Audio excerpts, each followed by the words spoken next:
Hello everyone, this is Raza Kazmi. I work with WCT as a conservation communicator. On the eve of this Wildlife Week, we decided that we would have conversations with eminent wildlife biologists, researchers, conservationists to discuss the various facets of wildlife conservation and research in India. In that series, I am delighted to have two of my guests here, that is Dr. Nachiket Kelkar and Somin Bakshi. They have just come out with a wonderful documentary on the Ganges. I would highly recommend that you go watch this documentary. I urge you to watch it first because then the conversations that we are going to have would be much more rich and impactful as a listener for you. So, without wasting much time, I would just briefly introduce you to our speakers. Um, Dr. Nachiket Kelkar is an ecologist who heads the Riverine Ecosystems and Livelihood Program at Wildlife Conservation Trust. His interdisciplinary long-term research on river dolphins, fisheries, and other threatened freshwater species spans across multiple rivers of the Gangetic Plain. He's a member of the IUCN Cetacean Specialist Group and was the co-convener of the International Whaling Commission's task team on South Asian river dolphins. He's also a member of the State Board of Wildlife Bihar and a member of the Advisory Committee to the National Dolphin Research Center, Department of Environment, Forest and Climate Change, Government of Bihar. He also happens to be the scriptwriter for this for the English version of this documentary and was closely associated with the making of the film. Somin Bakshi is a wildlife photographer, researcher, CGI animator, and filmmaker. His wildlife photographs have received critical acclaim and awards on prestigious platforms such as Conservation India and Nature in Focus. In the Riverine Ecosystems and Livelihoods Program, Somain coordinates the fisheries monitoring and anti-poaching fieldwork in West Bengal and Jharkhand. He is especially passionate, as you can make out, towards working towards the conservation of Ganges River dolphins. He is also the filmmaker, the director, producer for this documentary. So it's basically these two guys are the brains behind the document. So now I'll get on with the questions.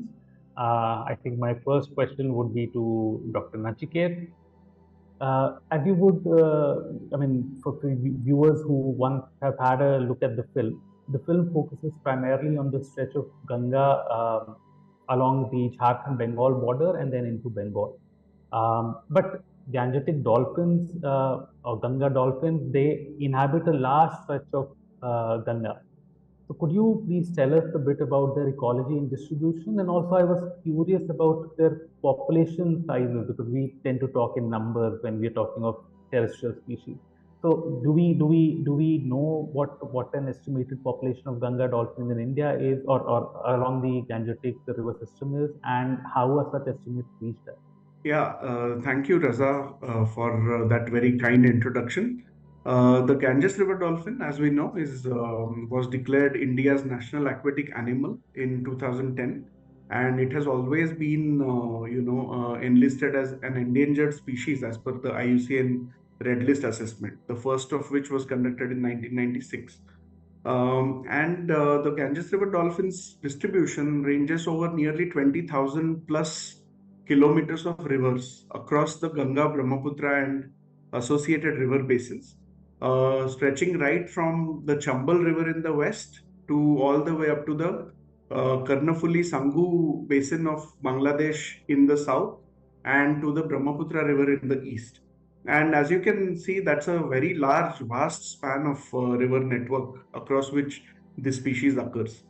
Many of our viewers may also be interested in knowing that this species is almost completely blind, and it entirely depends on the use of echolocation of high frequency click sounds that it makes to navigate and to feed and to locate its prey and you know do all its other life functions. So it's a very interesting species. You can say it's an unparalleled species in evolutionary terms. There is no other dolphin such as the Ganges and its close cousin species, which is the Indus River dolphin, which is found in Pakistan, and a small population is found in India, in the state of Punjab. But the Ganges River dolphin, as I said, it's across its vast range. The latest estimates, which are from the IUCN Red List assessment conducted in 2022, of which I was the lead author, and along with my colleagues who authored the assessment, we came up with an estimate of nearly 5,200 Ganges River dolphins across the three nations of India, Bangladesh, and Nepal. What is important to note here is that India and Nepal rivers have been completely surveyed by now for these species at least once. Each river at least has been surveyed one time by various different organizations. But in Bangladesh, many rivers are still not yet been surveyed. So, which means that the number may be slightly higher, but we are working with the best available estimates. And for India alone, the estimate, reasonable estimate is between 4,000 to 4,500 Ganges River dolphins.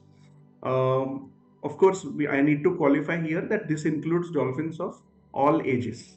So if we take only the adult dolphins, which is what the actual growing population is being contributed to by, then it would come to nearly 2,500 Ganges River dolphin adults across India. And the major populations are in the main stem of the Ganga River, followed by the Brahmaputra, the Gandak, Kosi, Ghagra, Chambal, Hooghly tributaries and distributaries, as well as other smaller river channels also have important populations of Ganges River dolphins. And the way we arrived at these estimates, of course, not the same methods are not followed in different rivers. Different groups have used different methods as technology progressed or as the resources available to different teams also improved. So lately, the double observer survey methodology is the best way to robustly and consistently estimate the population size of these animals. They may be important. These surveys are important because you may tend to otherwise miss dolphins on account of their very short surface availability.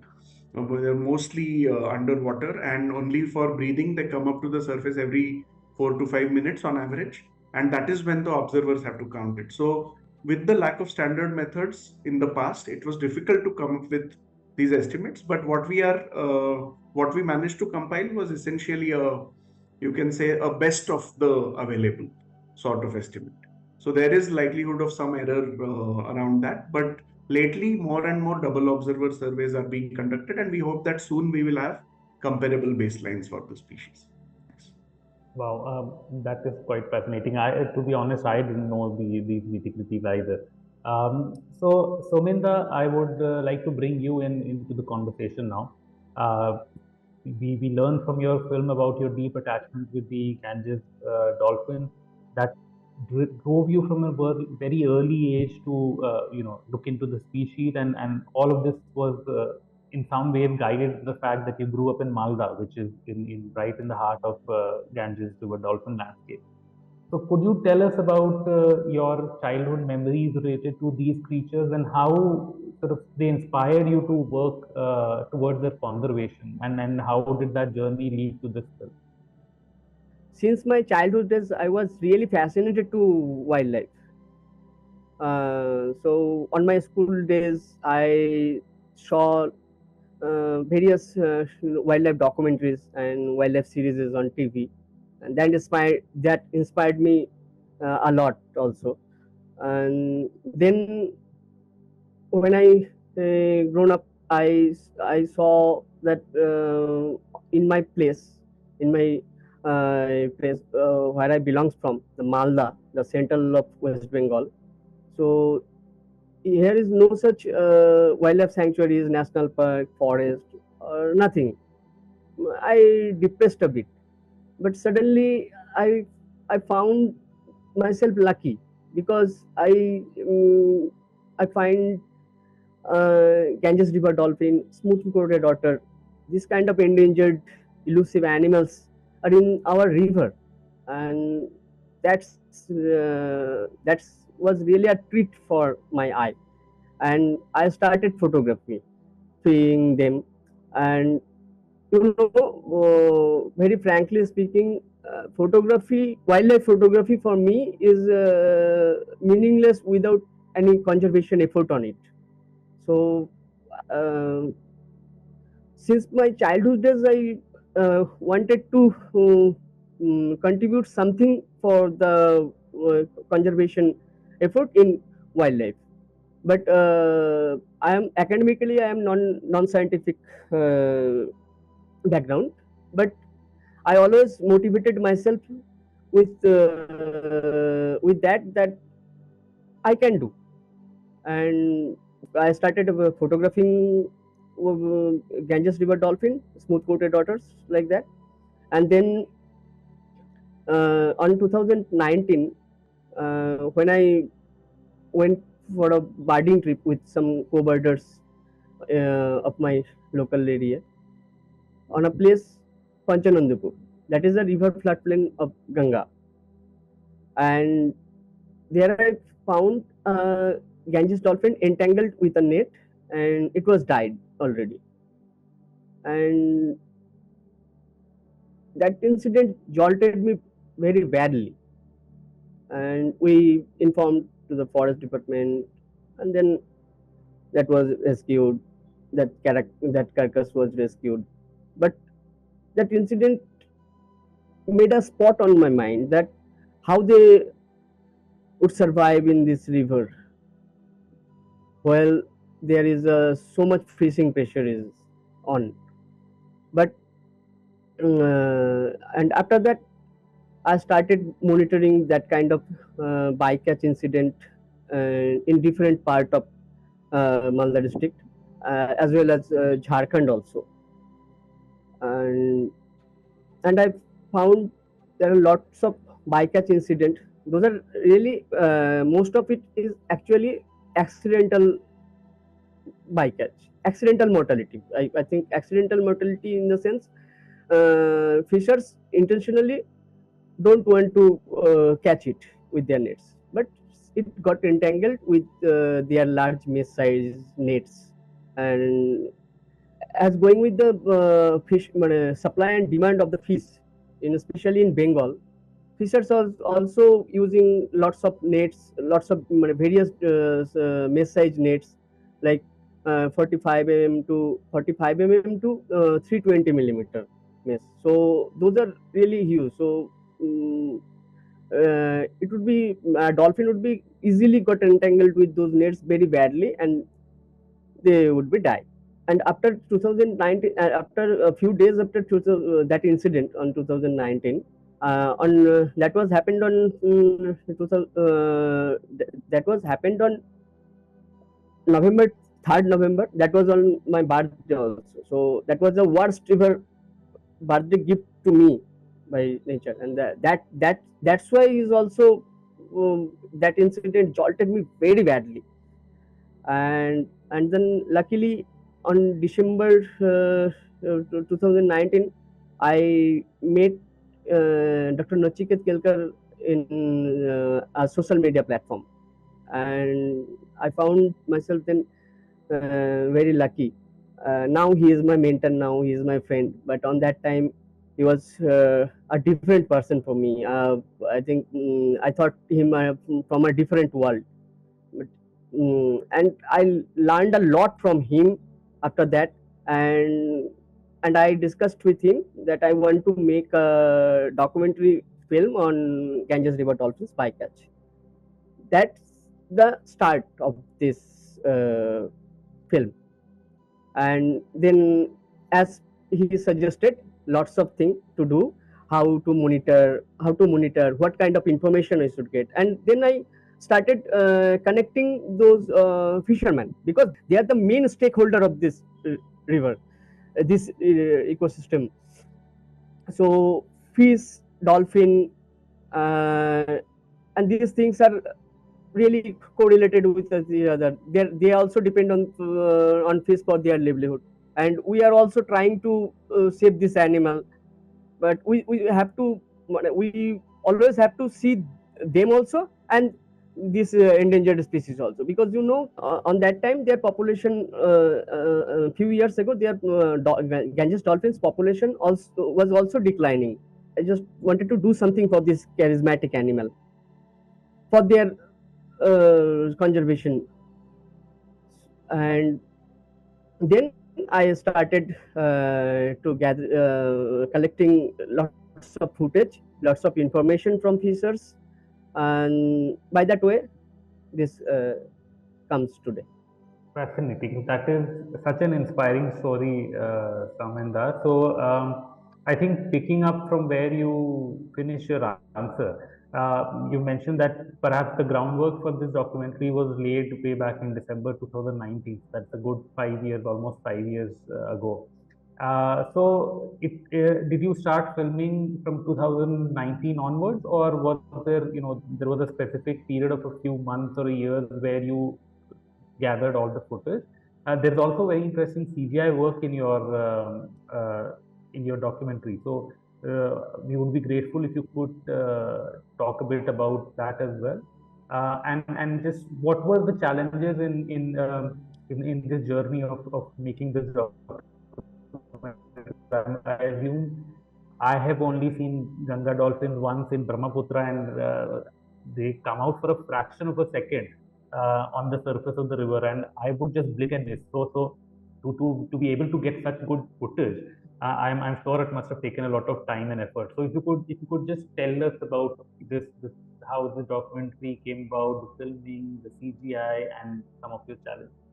So actually, I mentioned that date because I'm really shocked on that day. So I remember that especially because that was the first case, first time when I witnessed bycatch case. Uh, and now coming to your question, that yeah, from 2019 onward, I started filming this animal, and on that time, majorly I was concentrated on photographing them for a still photograph, and for a few days, and after 2 3 months, so end of the from the very beginning of the 2020, I was started completely videographing them. So the videography started from 2020 onwards on a full page, and till 2023, I think, I included all those essential and relevant footages in this film. And those footages are from different part of India. That is not from Malda only. Some other parts is also there. But majorly, 90% of those footages are from Malda and West Bengal and Jharkhand and Bihar, where we, as a team, WCT's Riverine and the real team. So where we are working, Bihar, West Bengal, Jharkhand, in this region, I shot more than 100 videos there, and I compiled some of them and indulge on this video. And coming to your question of CGI work, that was the most challenging part for me, because 3D animation with a very realistic look is very difficult thing. And I I had some knowledge because I made a diploma course on animation in year back 2008, I think, on that time. So that's come to play when I started this film. So while editing with all those real videos, those footages, I found that we need to show this animal underwater also, because how people would know how they move underwater, how they catch fishes, and how they got it entangled with a net. Because people think that in this context I have to mention that in my areas where I am working, there are people are still believing this animal is like other animal who has eyes. So they believe that these animals are not blind. Okay, so their concept is this animal can see, maybe bit, but can see. So uh, I had to show with the effect of the CGI that this animal is totally depending on their echolocation, and they are not just, which I learned from Dr. Nochiket Kelkar, and I started some I already studied Dr. Pilari's work, the captive work with Ganges dolphin, to understand its underwater movement, and I found it's really interesting. But I have to put some serious effort on it, and day by month after month, year after year, I just make it a near perfect one. And the initially when your on your coming to your typical question of challenge, the main challenge for my CGI work was the texturing that animal. I should present an animal who is look original, like original. So the texturing it, how its color, how its underwater colors should have been. So that was the main challenge for me, and that's why I put a lot of effort on it. And day after day, as I said, day after day, with the time, gradually I worked on my skill and just made this thing.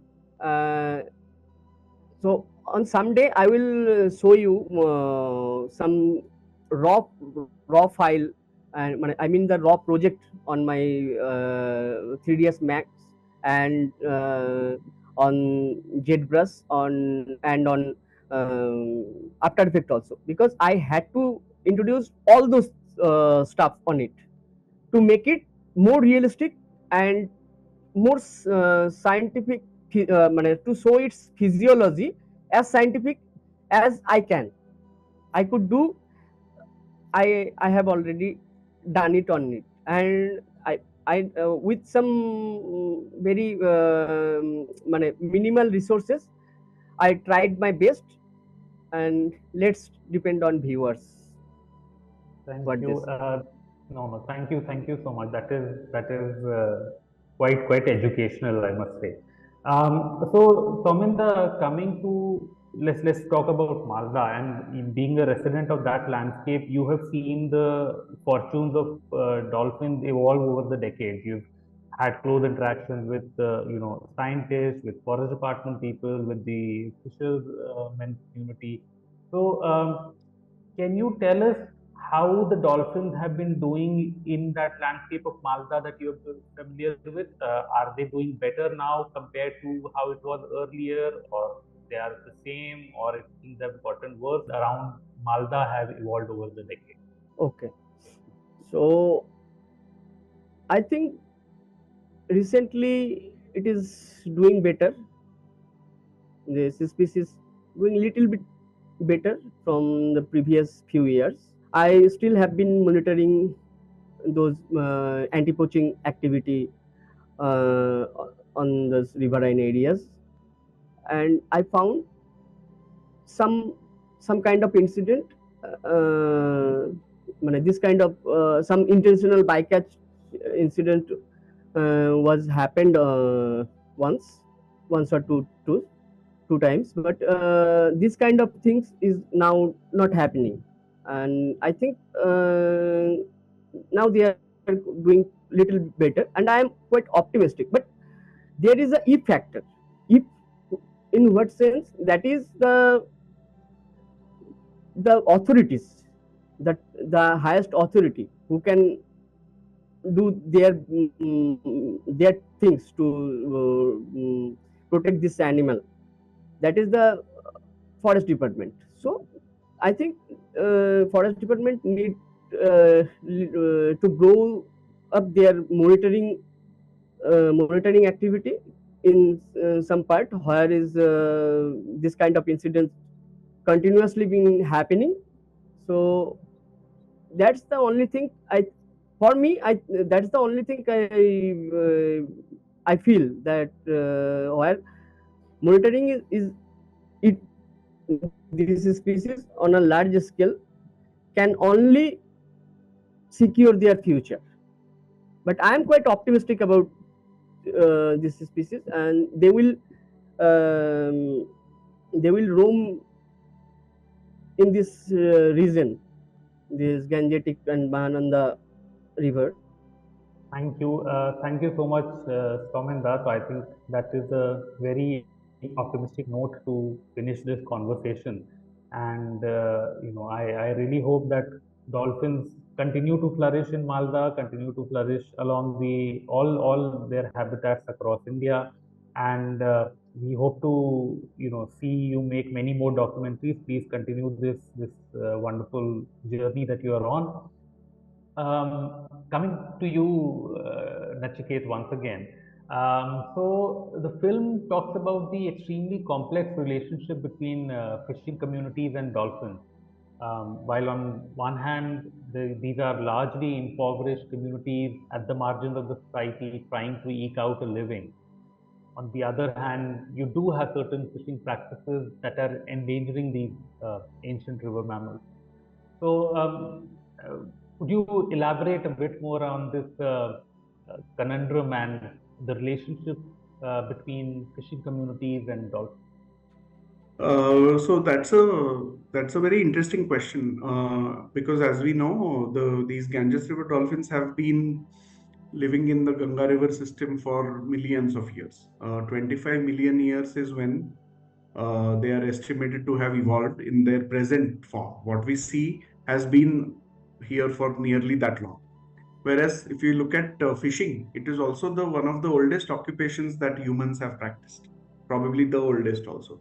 And so, that also dates back to thousands of years. So we have to appreciate the fact that fisher folk and river dolphins have shared space in these rivers as a commons between the two of them for at least thousands of years. And when we appreciate that, then we are able to understand the complexity of those interactions well. So, what have the fisher folk done in all these years? They have hunted the dolphins also. They have hunted for their oil, for their meat, which is the oil is used in fishing. It is also used as a local medicine for joint pain and all other ailments. So the fisher folk have probably had some knowledge which made them resort to these practices. At the same time, by being part of the same habitat, I'm sure that many fisher folk also rescued these animals if they got stuck in their nets at some point. So, in a way, that relationship is not, it's very easy to classify such relationships as positive or negative or neutral, in the very reductionist sense.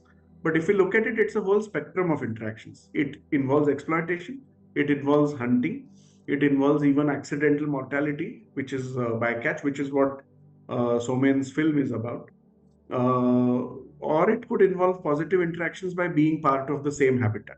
And if we look at it today, after the severe abuse that our rivers have faced at the hands of human demand for fresh water because of dam irrigation, hydropower, urban water supply, water pollution, which has exacerbated in the last few decades. The other new age problems, such as plastic pollution or solid waste management and so on. Then, when we relook at the relationship between fisher folk and river dolphins, we see that uh, both of them are actually similarly suffering from all these issues, right? So, on the one hand, you have certain negative impacts of fishing practices such as gill nets, for example, on river dolphins, which are the main reason why they get accidentally caught.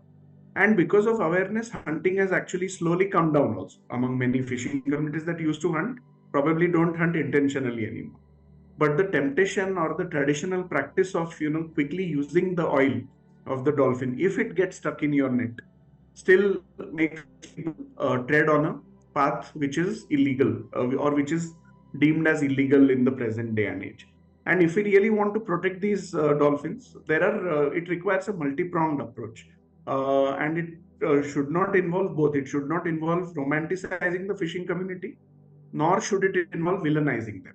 Rather, what is required more importantly is to have a certain, exchange of knowledge, dialogue, and identify solutions which can work in the benefit of both. And ultimately, both entities are going to depend on healthy and clean rivers. So that is where that unifying point of this relationship comes about. Thank you. That was a very insightful answer to that question. In fact, the fact that you bring up this uh, relationship that cannot be classified either ways. I remember in the film, and not to give too many spoilers, but there is a section where there's a fisherman who is there's a dolphin that is trapped in one of the nets, and then he releases it, and he takes great pains to release that dolphin safely into the river.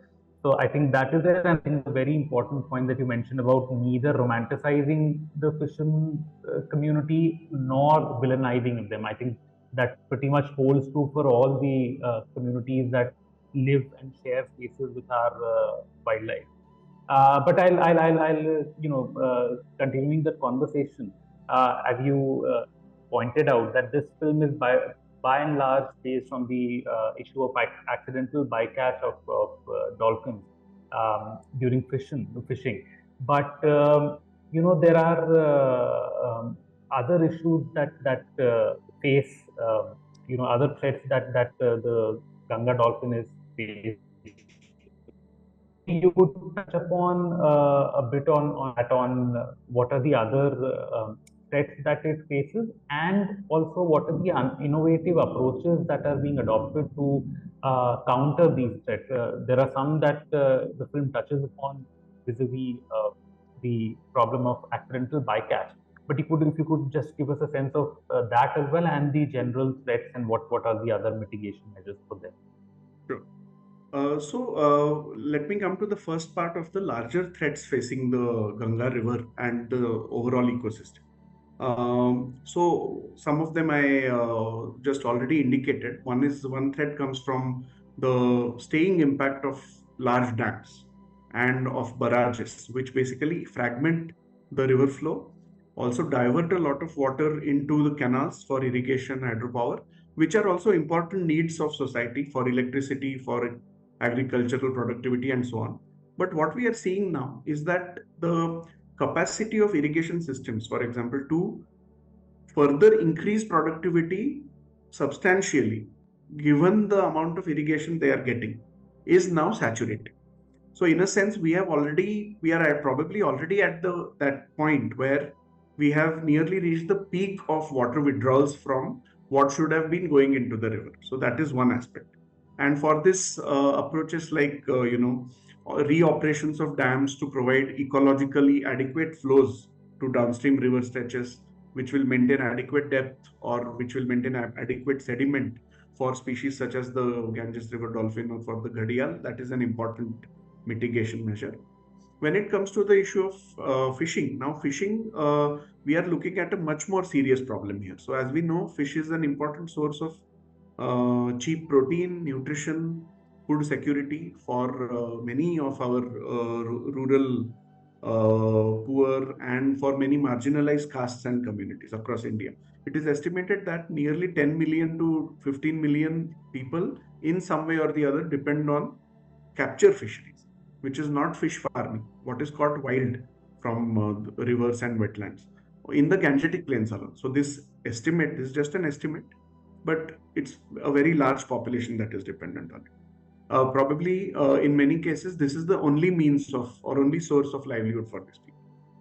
But we have to ask the question of what is the quality of fish they are catching, because of issues such as pollution, because of issues such as even climate change. Climate change impacts are already becoming more and more visible on these rivers in terms of altered temperature regimes, increases in flows when the river actually wants less water, or in sudden and erratic flooding behavior of rivers, which has also been interacting with the impacts of dams. So that is another major threat, which points us to again in another direction, which is that, bycatch. Why we decided to focus on bycatch in this film was because it's the most direct source of mortality. That, okay, if a dolphin gets entangled in a fishing net, it dies. And if we look at it at scale, then that has implications for population persistence, or adult reproductive and individuals to persist, which is very important for the viability of any population, in terms of stability and so on. Which is why bycatch comes into the picture. But is it the question to ask is whether it's not linked to these bigger threats also? For example, if water flows are lower in the river, the risk of bycatch may increase significantly, because the space in which dolphins have to interact with fish prey and with fishing nets which are blocking their path also shrinks. So in a way, these threats are interconnected.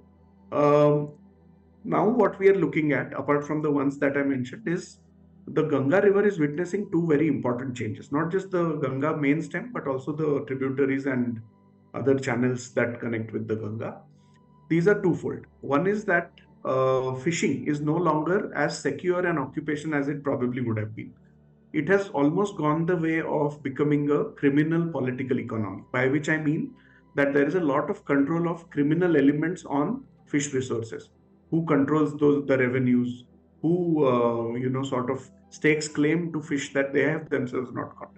And many poor fishermen have suffered heavily because of these freeloaders, free riders.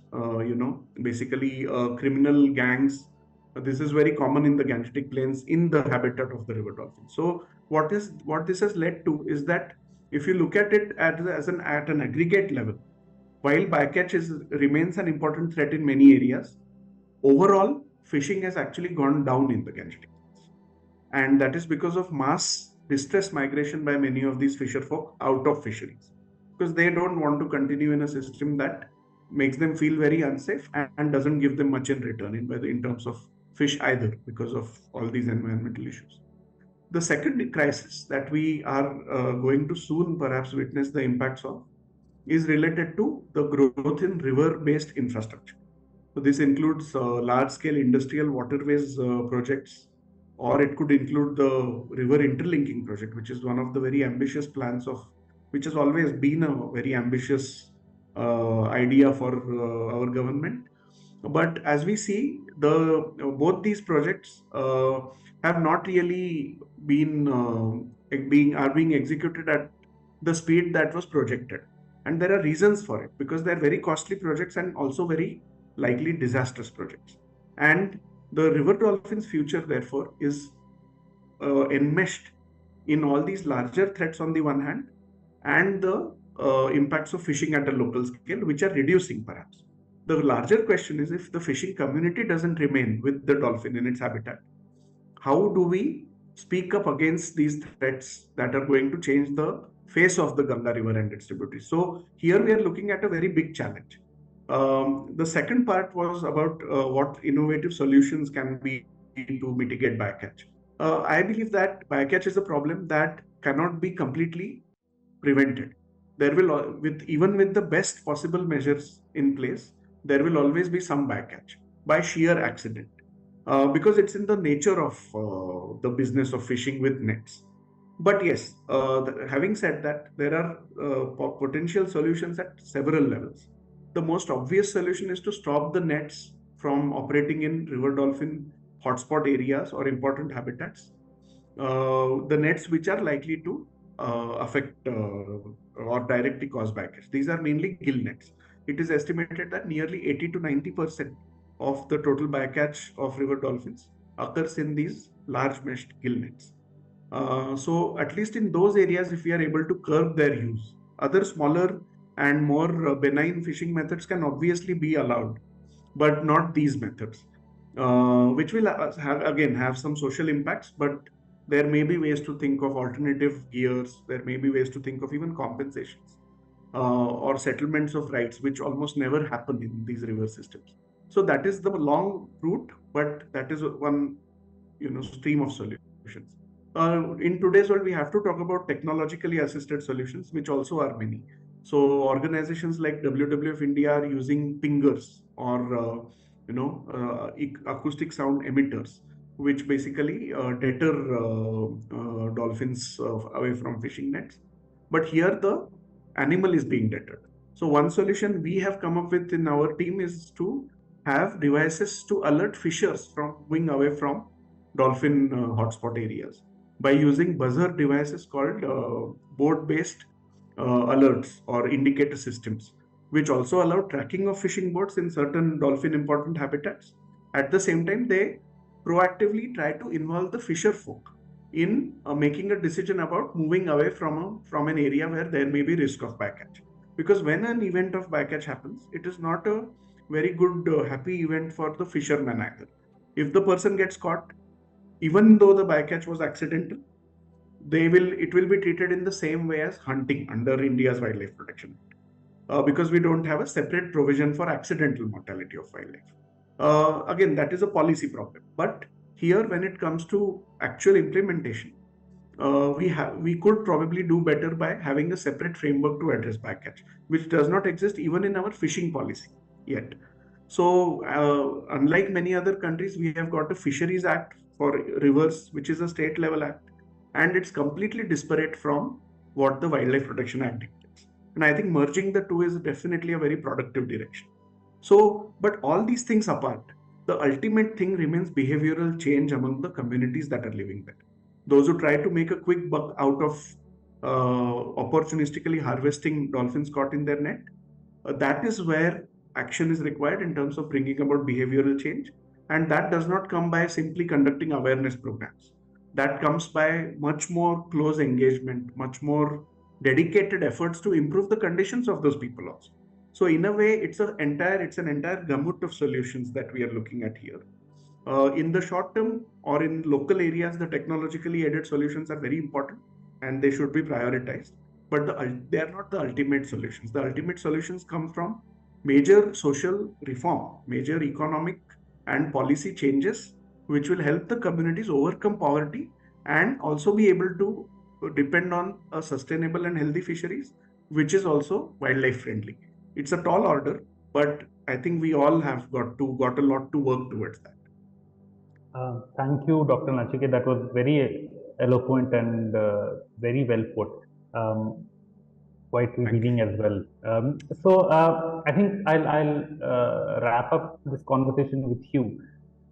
With this, you have covered a lot of it already, but still, you know, how do you see the evolution of conservation of Ganga dolphin over the years? Are they doing better than they were back in the day, or and where is how do you see their future? What do you see their future to be like, and what are the things that can be done to make it a better future for these dolphins and perhaps these communities as well? So I am actually very optimistic still about the future of Ganges river dolphins. There are two reasons. I think we must give a lot of credit to the species itself. Even after years of evolution in this kind of river and living amidst 500 million people who are dependent on the same water, the species is really remarkably resilient in the way it has tolerated all the impacts on its habitat or on itself. So that definitely is a source of hope. The species is a very resilient and I would even say evolutionarily successful species, given how it has persisted so remarkably well.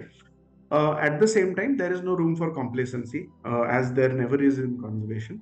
And this is where I think, the larger threats are going to come from, or rather become apparent only from long-term monitoring. So, for example, since you asked about the current trends that we are seeing, the trends reveal an optimistic outlook. River dolphin populations are quite stable in many stretches of the main Ganga river, in spite of bycatch mortality. But in certain tributaries, we see a declining trend. The Gandak and the Kosi, we actually have the data, and we do see a decline in both those rivers. So we need a meta population level understanding of what happens to the overall stock we need a better accounting, you can say, of trends over time. In terms of, suppose one area is showing a stable population and another is showing a decline, what are the population processes operating there and things like that. But yes, recovery is there for the potentially wrong reasons. And when I say that, what I mean is there are two factors which have perhaps aided the recovery of certain species. One is as I said, the exit of fishing activity from many tracts of the Gangetic Plains because of unfortunate reasons. So it's not due to good conservation necessarily. Rather, it has been due to the exodus of people out of a very unsafe fisheries environment. That is one reason which has, in a way, led to a reduction in the negative fishing impacts, although not the exact way we would have liked them to have. So that has been a factor aiding the recovery. The second factor has been a small increase in the dry season flows that these rivers have got. And this is a combination of both climate change and inefficient maintenance of dams. A lot of canals, a lot of irrigation infrastructure seriously faces problems of siltation, which require a lot of manual intervention to make water come back and actually be provided to the people in need of it. So, because of these inefficiencies, there is more water coming downstream of dams to the river ecosystems. This is particularly true for the Himalayan origin rivers of the Gangetic Plains, in which the river dolphin populations also live.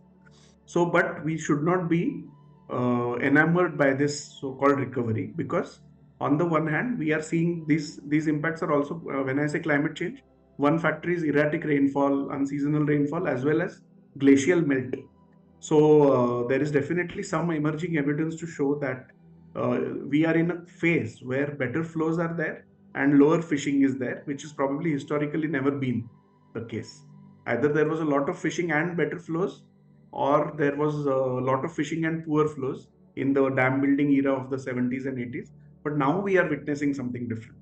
And that is definitely cause for concern, because these short-term recoveries tomorrow, when we hit more worse climate change droughts or periods of deep impact of climate change, we may see sudden collapses as well. So we have to be open to these possibilities.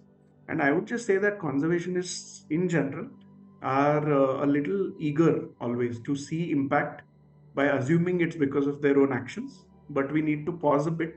And for a species that occurs in nearly 40% of the large rivers of India and the habitat we live by so many people, we have to integrate this understanding across scales towards better conservation planning in the future. So despite the optimism, there is a lot more to be conscious. Fascinating. I absolutely enjoyed this conversation. I've learned so much in the course of the last hour or so. On that note, I think we can wrap this conversation up. Yeah, I hope that this is the start of many such future conversations, and our riverine habitats, marine habitats are one that deserve to be brought to focus, and what better ambassadors than the Ganges dolphin.